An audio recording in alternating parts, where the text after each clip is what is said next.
Folks, welcome to the evening edition of Another Day with Waylon. I'm your host, Waylon. Hey, here we go. Today is October 7th, 2024. It is Monday, and what's out there? Hurricane Milton. Let's talk about it. Suitcases in your stateroom. Where do they go? Somebody had a complaint about it on a Carnival Cruise that they went to John Heald about it, and it baffles my mind. But talk about that, and let's see what's happening around Carnival. Let's go. All right, first up, let's talk Hurricane Milton.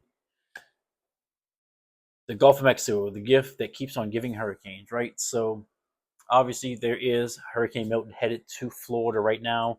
It's on the Yucatan, right to the west of the Yucatan Peninsula, making its way across.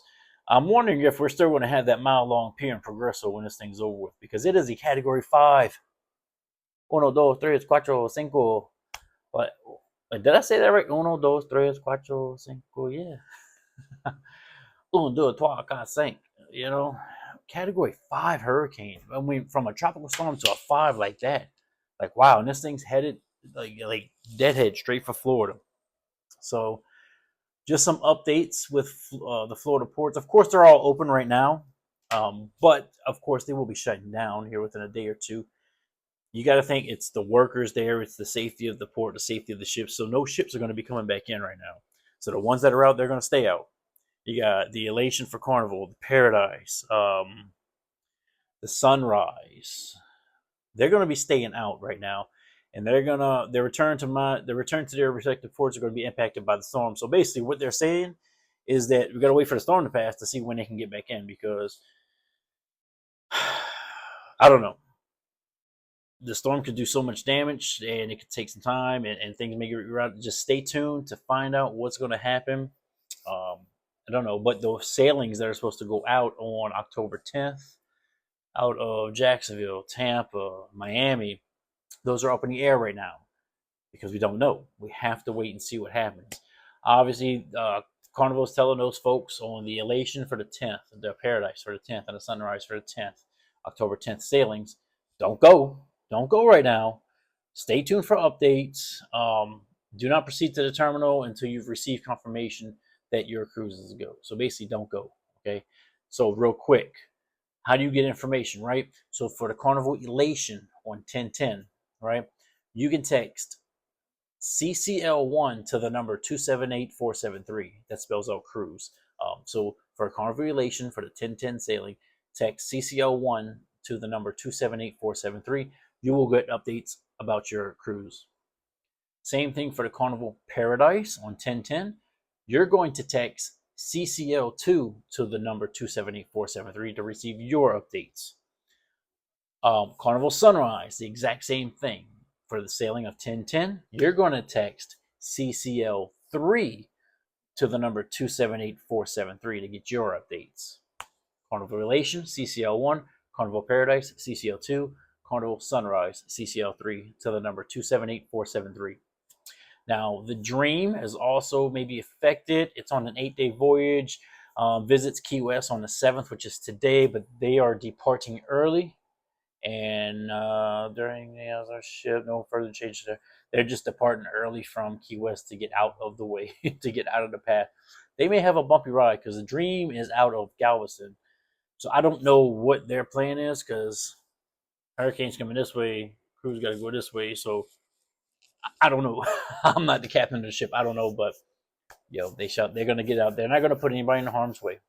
And the Carnival Pride, the ship was on a 7-day voyage. Forecast showed a storm moving northwesterly, Florida Atlantic, possibly impacting conditions in Bermuda later during the week. Given its track, modified the itinerary to visit Bermuda. The call will be from 3 p.m. Tuesday, October 8th to 1 p.m. So basically what they're saying is the Carnival Pride goes to Bermuda. That voyage may be affected because of the path of this hurricane. Once it clears Florida, it's still got to go. So stay tuned for updates on that. That's all the information I have right now on those. Obviously, just use some common sense. It's a storm. We can't control storms. Well, we can't. Maybe the government can. That's for a whole nother video, right? So stay tuned for that. Just know the cruises that are out right now on the Elation, the Paradise, and the Sunrise, they're going to stay away. They're not going to come. They're not going to come back in until they get the clear. Getting the clear, I don't know. It may take a minute. We shall find out. Okay, so that's it for that. Now on to story number 2. Something that I saw was pretty kind of crazy. I got to look on this screen. I got 3 screens in front of me. So if y'all follow John Hield, people write the most ridiculous things on his page, and a lot of the stuff baffles my mind. But this is going all over the internet right now, so I thought I would jump on it too, right? This couple wrote to John that they were disappointed in their room. The cabin steward did not offer them anywhere to store their suitcases, right? So let me just read this. On our last cruise, their first Carnival cruise, they were forced to live out of their suitcases and put them on the couch in their suite. This was on the ship, the Carnival Vista. It took up too much space. Now they were disappointed that their cabin steward did not offer to store their suitcases. This is a service that is available on, but they don't mention it. And Carnival should offer this too if you want to stay competitive. Sailing on America from Galveston next in a suite again, is it possible to ask the cabin steward to store their empty suitcases? What? So obviously they've got to be first-time cruisers. They've got to be.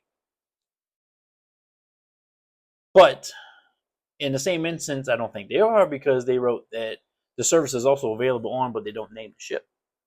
That service isn't available on any cruise line. You take your suitcase. If you're like me, I unpack. I put it in the drawers. I hang my clothes in the closets. You take your suitcase and put it under the bed. Or you put it in the closet. Why would a room steward take your suitcase? I don't know. I don't know. this just baffles me. What do you think? Like, this is bad. I'm lost for words. Ignorant? You may think ignorant's a bad word. Ignorant just means that you don't know. You're making comments about something that you don't know. But from the way it sounds, they've been on many cruises before. Maybe not many, but they've been on a cruise before. So you get, hey, for your first time cruisers or people that don't even know, right, you can take your suitcase and slip it under the bed. It fits under the bed. Or you put it in the closet. But no, they're not going to take your empty suitcases and store them somewhere. It just doesn't happen, okay? So I just thought that's just, what? Things that make you go, I just don't understand it. Maybe you do. I don't. This is just, I'm at a loss. I don't know, man. Stupid question of the day or stupid comment of the day? Maybe. I don't know. What do you think? Wow. And folks, the last thing I'm going to bring. Look, I got 3 things today. Man, I'm on a roll, right? Hey, Carnival Cruise Line. The president, Christine Duffy of Carnival Cruise Line, is doing something that I would never do. They tried to get me to do it when I was in the Army. Cool. No. I don't jump out of perfectly good airplanes. You got your mind. No way. I'll repel out some helicopters and stuff. I'm not jumping on no damn airplane with a parachute. But hey, on Saturday, October 19th, as part of the first ever Special Forces Legacy Initiative's charter cruise, Christine Duffy, Carnival Cruise president, will be skydiving with members of the Special Forces when the Carnival Paradise departs from Port Tampa Bay. She will be jumping from the historic Tico Bell, a World War II veteran aircraft flown during the Normandy D-Day invasion. So wow, that's some dedication. Hey, that's awesome. They're going to be raising money for the Gary Sims Foundation and doing all this wonderful stuff and more. Hey, kudos to you, because I would no. You couldn't pay me enough. No way. But hey, That's dedication right there. And if you want to, help out with this, go look it up. Right, you can go look it up. Like I said, it's October 19th as part of the first ever Special Forces Legacy Initiative Charter Cruise. Something special going on for the Gary Sins Foundation. Also, they're raising money, setting a goal of raising $50,000 for the Gary Sins Foundation, um, which is which has been a long-time advocate of our nation's defenders, veterans, first responders, and their families. Definitely, I love Gary Sins and his foundations, everything he's done for the military. I am a veteran myself, 10 years Army, cool. And so anything there to affect, but shows you the dedication right there, right there. That's why you go on Carnival Cruises, right? Christine Duffy. Y'all stay safe. Catch you later.